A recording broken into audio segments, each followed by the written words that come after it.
Hey everybody, it's late here in Costa Rica, but I felt inclined to just share a live video that I hope will be quick, just to give a few thoughts on something that's really stirring in my heart, which is this Agenda 2030, which is the official Great Reset that is being put forth by the World Economic Forum, and many governments around the world are promulgating, such as the Canadian government, which is my native country, although I'm living in Costa Rica right now. And I just wanted to share why I'm really, really concerned about this. And so before I begin, I'm going to start by just reading something from my website. So on my website, DarrenAustinHall.com, you'll notice that I have something called Sophia's Smile, Restoring Goddess. I have two blogs. I have the Druid blog, which is more just my general spiritual teachings, and then Sophia's Smile is where I discuss transmissions just about retelling the story or her story, and giving the perspective of what has happened to the notion of goddess and the divine feminine throughout history. And it's pretty compelling stuff, I feel. So I'm going to read something I just posted tonight. This was actually something that I wrote way back in May in response to what I was seeing with the COVID-19 pandemic response, which was, in my mind, coming from a natural medicine background. I have an acupuncture diploma in Chinese medicine, and I deep dived into a mentorship in the 5-element tradition, which is really the ancient Taoist tradition of Chinese medicine, really based on working with the laws and the principles of nature and natural healing. So, I was feeling quite concerned, when I started to see how COVID, the pandemic, was playing out in the world, in the media, in the censorship of a lot of natural medicines, naturopaths, and all kinds of alternative medicine, as the allopathic model kind of took supremacy. And I have huge problems with that. So I wrote this back then, and I just posted it on my Sophia's Smile blog. I'd like to read it to you right now. It's called Science's Misogyny. My only earthly wish is to stretch the deplorably narrow limits of man's dominion over the universe to their promised bounds. Nature will be bound into service, hounded in her wanderings, and put on the rack and tortured for her secrets. That was a direct quote by Francis Bacon. The words of the father of empirical science, credited with establishing and popularizing the scientific method. Empirical science is rooted in misogyny, rape of nature. Remind you of rhetoric found elsewhere? The Malleus Maleficarum, maybe, the guidebook for the Inquisitors? Or perhaps fundamentalist religious ideas? Reconcile. Empirical science and fundamentalist religion, not as different as one might think. What happens when a misogynist, anti-nature dogmatism rules the world? Ecocide, end game of misogyny, rape of earth, rape of her. Connect the dots. Psychopathy is closer than you think.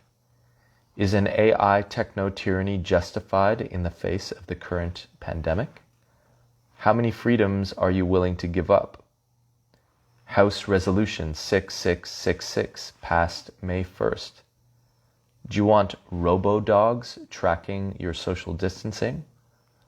Why is mandatory vaccination just another conspiracy theory, and yet the news keeps polling if we are for or against it? Preparing us? Why are natural medicines denounced by the WHO in treating CV-19 when they have been shown to treat all kinds of illnesses, including curing cancer, for thousands of years? Why are the portals for our information censoring natural medicine under orders from the WHO, World Health Organization? Natural medicine equals quackery. Quackery equals a euphemism for witchcraft. What did the Inquisition do to the witches, to the wise women? What if fathers of science were of the same ilk? What if this was never corrected and spread through the centuries like a mind virus? Why did the paragon of misogyny, Jeffrey Epstein, rub shoulders with great scientists and Bill Gates after he was first convicted of soliciting sex with minors? Bill Gates pushing for absolute vaccination. Bill Gates owns the companies making the vaccines. Conflict of interest? What was Bill Gates sued for by the US government? Did his monopoly get dissolved? Or did it just change fields, software, to healthcare? Now, governments proposing AI security state, total control over human beings for sake of the pandemic. AI is the pinnacle of misogyny. Any wonder that the first AI robot was called Sophia? Who else was called such a name? The goddess that is Earth. What is this really about? What are we really up against? How old does this go? We have more than we know. We are gnosis. Neither scientist nor theologian integrated the human and natural in a way that yielded a sense of kinship with the universe and our ethical observation of the living planet. There is in fact a deep psychological continuity between the Christian hostility to paganism and the rise of modern science. Both are committed to the desacralization of the natural world. That's a quote by Theodore Roszak. Of all tyrannies, a tyranny sincerely exercised for the good of its victims may be the most oppressive. C.S. Lewis. So, I know that's a lot to digest, some intense rhetoric there, but a bit of a backgrounder for me, and I've done talks on this before. If you go onto my YouTube channel, I've done a talk called AI is the Pinnacle of Misogyny. And when I was at university, I majored in media information and technoculture. We studied the culture of technology, we studied media, propaganda, how the media works, how the oligarchic system of information and social engineering works in modern culture. And in my final year, I pretty much wrote this long essay. It was like the pinnacle of my intellectual career as a student for a course called The Mechanical Flower, which was about how technology distorts our perceptions of nature. And it was a profound course. We went from studying on one end of the spectrum Henry David Thoreau's beautiful book, Walden, which is about a man who gives up the boons of civilization to live in the woods and return to more of a simplistic naturalist way of life. And it was the philosophies that emerged from that influenced many social movements in the West. And I also got to study a remarkable book by David F. Noble, who was a U of T, University of Toronto professor, called The Religion of Technology. And it was there that I was first awoken to the underpinnings of scientific thought, Western scientific thought, particularly the empirical scientific method, the Enlightenment period, Descartes' dualism and Cartesian dualism, and just how many problems there were in science, and how there is a very, very deep-seated belief system rooted in science that actually has a lot to do and is very similar to Christianity and religious beliefs that are very anti-nature. And what is scary to me right now is that science has become pretty much the modern day religion of our capitalist world. And while there are incredible wonders in science and modern science, I'm not throwing the baby out with the bathwater.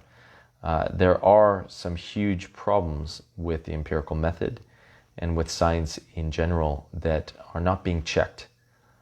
And we are entering into a phase of our civilization where we are starting to look to technology as a kind of salvation, as a savior for all of our problems.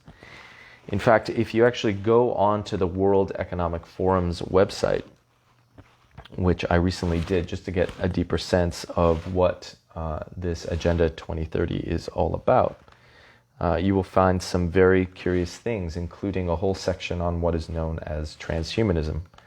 So transhumanism is basically the belief system, I would call it's kind of like a strange religion or a cult even, of what AI theorists are all about. And it is pretty much the idea that the human condition needs to be enhanced via technology, even to the level of our genetics being enhanced and manipulated so that we can become this whole new state of humanity, basically charting the future of humanity as a whole new even species of cybernetic life, totally interfaced with machines and cyborgs. And if you just look on to the World Economic Forum's website under the agenda, and you look at something called human enhancement, you will see lots of information about, thousands of Swedish people are swapping ID cards for microchips. Why embracing human rights will ensure AI works for all. What is transhumanism and how does it affect you? You'll find a lot of really interesting things about just technology and things that I think we have to be very concerned about. Now, the thing that's very deep about this is we have to look right now more than ever as a human species at our belief systems. We have to really take a pause, and we have to just really assess what are the beliefs that are driving these engines. For one, we've been driving this engine called capitalism and colonialism and neocolonialism for centuries now. And this has actually led us to ecocide, to the point where our environment, or the natural environment of Earth, has been put into a death spiral. We are destroying the ecology of the planet because we have transgressed all these natural laws on which the ecosystems interdependently operate. But of course, humanity has been not interdependent. We've been independent, operating as a kind of alien species on Earth, creating cancerous civilizations that do not work with the flows of ecology, but actually as more of a cancerous tumor, eating away and destroying the very livelihood of the Earth itself. And this is the root of insanity. And this is why spiritual teachers such as Eckhart Tolle actually diagnose humanity as being insane, something I completely agree with. We are an insane species. We have been gripped with terrible problems in the level of our consciousness for a very, very long time. They've gone unchecked. And we need to solve them now, and we need to solve them very fast, because we are like a very abusive and drug-addicted being that suddenly has access to an atom bomb. This is a problem. Our morality and our sense of virtue is very skewed. And the technologies, as much as many things that we're just expressing as a species right now, are being projected from traumatized states within. And until we heal those traumatized states, the things that we're going to be creating are going to be deeply flawed. And we need to have more awareness about our foundation as a species, where we are wounded, and we need to really assess and deeply investigate ruthlessly our belief systems right now. So one of my problems with science, as I alluded to, and something that I learned from studying David F. Noble and The Religion of Technology, a book that I think every human being should read right now, because we live in a world of science, and until we really get to the bottom of what the scientific worldview is and understand it, just as how important media literacy is in our world, we are going to be basically walking blind into our own collective destruction. This is how serious I believe this is. What David F. Noble points out is that there was a transference of collective wounding and trauma that occurred around the Enlightenment period, when Western science started to truly usurp religion and become the driving force of civilization, with the rise of such people as René Descartes, that said the great credo of Western empirical science, I think, therefore I am. And this is a really, really big problem because, of course, I think, therefore I am is not the ultimate credo of being a human being. But for a very patriarchal man who is very cut off from his feminine, which most Christians were at the time, and René Descartes was a very Christian man, this was a collective trauma that had been going on for even thousands of years.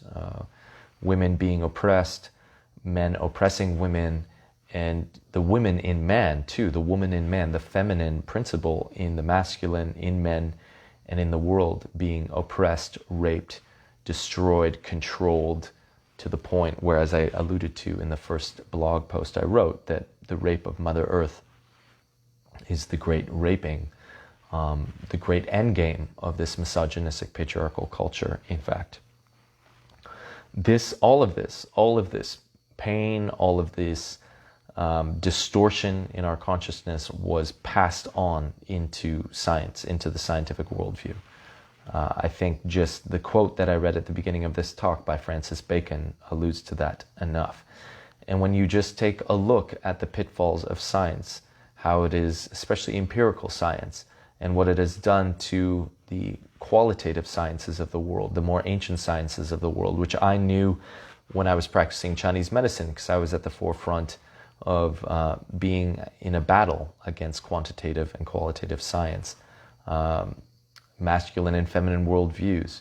And of course, Chinese medicine is based on a complementary polarity. It sees yin and yang as something that's actually a togethering. And if you've seen the symbol of yin yang, the circle with the swirls of the light and the dark and the dots of each in each of them, you know that that's a much more holistic symbol. And that's actually called the supreme ultimate symbol of nature. That's how revered the yin yang, the taiji symbol, in fact, was what it's called. And of course, it wasn't ever called yin and yang. It was yin yang, with just a dash between them to show that they're a continuum. Whereas in the Western world, we're very obsessed with these rigid oppositional dualities where we strike a line hard and fast through the middle, and it would just be light and dark, yin and yang, masculine and feminine. It doesn't see the continuum. It doesn't understand what the ancients knew brilliantly and how they saw nature in a more truthful way. We have huge problems because our sense of nature and the sciences we use to gain a sense of nature is horribly obscured by these traumas, these distortions that have riddled our consciousness for thousands of years. And that is why I am completely and utterly alarmed by this Agenda 2030 and the World Economic Forum and this growing rise of a techno-tyranny where they want to vaccinate everyone. We just saw in Denmark there was a massive protest because they actually tried to pass a mandate or a law saying that every Danish citizen had to have the vaccine. This is atrocious. I'm not per se against vaccines. I think vaccines can be effectual, but I think the vaccine science, when you look at some vaccines and some of the ingredients that they have in them, some of the ingredients are entirely and noxiously superfluous. They are not needed. And if you just looked at when COVID first hit and how many naturopaths, TCM doctors, many alternative doctors, herbology, all these things were broadly censored. And there was a vehement campaign that went out in the media to denounce all these kinds of natural medicines. To me, this is a crime against humanity.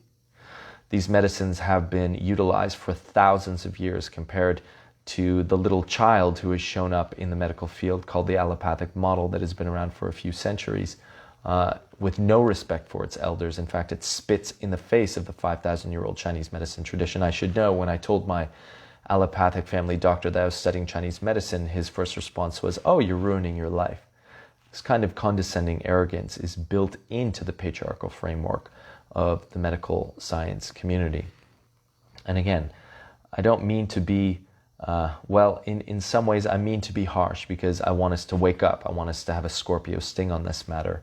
And if I trigger you, if you are a doctor, if you're working in medical science, I have many friends who work in these fields who have woken up to these kinds of things. And I would hope and encourage you to reach out to your peers and inquire and contemplate the things that I'm mentioning, because these things are very true and they have been written about and they have been analyzed. And I am by no means the first person, and I'm not an expert on these matters. I am just trying to be a messenger and share the humble pieces that I've learned about this. When we see such things as the microchipping starting to happen, where we are seeing the invasion of the biological barrier of the body being invaded by technology, nanotechnology, microchips that contact trace us, this is a big, big, big problem. This is when we start to see the deep-rooted misanthropy. Misanthropy, very important word. It means the hatred of humanity. And this is the mind virus that is deeply set in a lot of religions and deeply now set in our science and the scientific world that pervades politics, media, all sectors of our reality. There is a deep hatred of humanity and a hatred of science itself.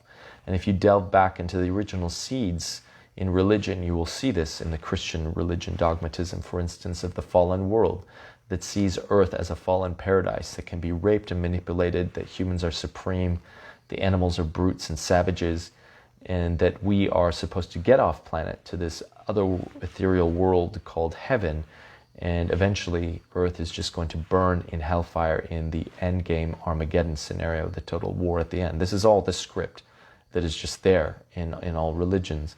And that's not, again, to throw the baby out with the bathwater. I think there's beauty in all religions, but I think we have to realize, as our more ancient forebearers, the Gnostics, the indigenous peoples of all over the world, they've been warning us that our consciousness is an open-ended continuum and that we've been actually infiltrated by psychic adversaries. Don Juan Carlos Castaneda's teacher called them the predators. The Gnostics called them the archons. A lot of sensationalist conspiracy theorists these days would call them the reptiles or something like that. This is not fear-mongering. This is actually the truth of our ancient lexicon. This is what our ancestors knew. That we have to be very clear about our consciousness. We can be affected by things that are not necessarily even human. This may sound weird to you, but these are the things I've been studying in thousands and thousands of years old documents. Follow my work on YouTube if you want to learn more. I go into a lot more extrapolations on these subjects. But right now, this is the point I want to make, is that we are in a very big struggle, because those that are in power, that I believe are deeply traumatized individuals, proponents of patriarchy and neocolonialism and all kinds of other reprehensible labels, these individuals are now trying to seize a total control over our planet, exploiting the COVID-19 pandemic to usher in a technological tyranny where they will have total control over the human condition. And we've seen tens of thousands of satellites just this year just thrown up into our atmosphere to connect with all these 5G networks that have been erected while the pandemic went on, which I found also very uncanny, that while we were all locked down at home, I had many friends who were, taking walks outside in parks, and they saw 5G towers always being constructed, and they thought, what the heck is this all about? While we were locked down at home, they were secretly and very abrasively redesigning our civil society for this moment when they could just press this magical button, turn on what's known the Internet of all things, connect all these satellites and 5G networks to then bring in a fully automated world. Now, I'm not a Luddite. I think there are beautiful ways that technology can be utilized. I'm using technology right now. I don't believe in living without technology. The point I'm trying to make is that the consciousness that is expressing the innovations of technology in our culture is deeply wounded, and it's been deeply wounded for a long time. And what I would rather see right now more than ever is the Great Reset being a great reset of consciousness. I would like to see wellness and this mental illness crisis be truly directed towards with positive transformations. I would like to see all of humanity take a giant pause and go out into nature and just be and meditate and allow the natural coherent state of our homeostasis powers to repair not only our body, but our mind and our consciousness to take place. We need to spend much more time in nature with Mother Earth. As the indigenous say, Mother Earth is our great teacher. One of the elders that I have worked with and look up to, Dave Krishane, has been teaching about this all year, about how we have to return to realizing that Mother Earth is the great wisdom teacher of our reality, of our world, nature.